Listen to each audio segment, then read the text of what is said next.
конференция 21 соботи интихоботи кумитаи иҷроияи ҳизби халқи демократии тоҷикистон дар ноҳияи ба номи Мир Саиди Али Ҳамадонӣ дар таърихи ҳизб таифаи тозаеро кушод. пеш аз оғози чорабинии расмии ҳизбиён ба бинои нав гузаштанд. бинои нави кумитаи иҷроияи ҳизб аз ду ошона иборат буда дар 5 ҳуҷраи корӣ ва толори маҷлисгоҳ барои кормандон шароитҳои мусоид фароҳам оварда шуда бо тамоми таҷҳизоти корӣ ва бо мошини хизматӣ ба истифода дода шуд. бинои мазкур дар асоси дастури супоришҳои раиси ҳизби халқи демократии тоҷикистон муҳтарам Эмомалӣ Раҳмон бо тарҳи зебо сохта шудааст.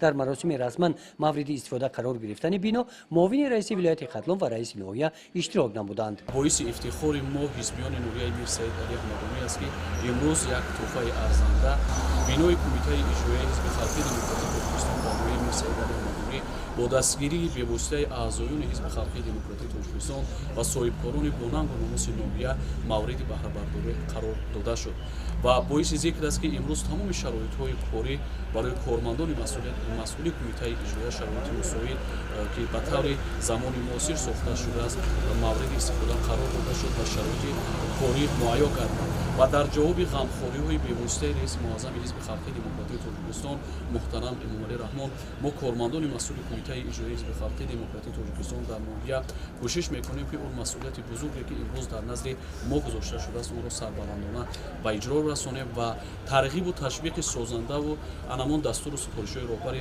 давлат пешвои муаззами миллата ба самъи мардум гузаронда бошем ва то ин ки ба хотири ҳанамон барои ваҳдати миллӣ сулҳу оромӣ соботи сиёсӣ созандагию бунёдкорӣ рушди устувори иқтисодӣ ва зиндагии шоистаи мардум ки ин беш аз ҳама дастуру супоришҳои роҳбари давлат аст ба самъи мардум ва ба самъи ҳанамон ташкилотҳои ибтидоии ҳизбӣ ва оммаи мардум расонида бошем.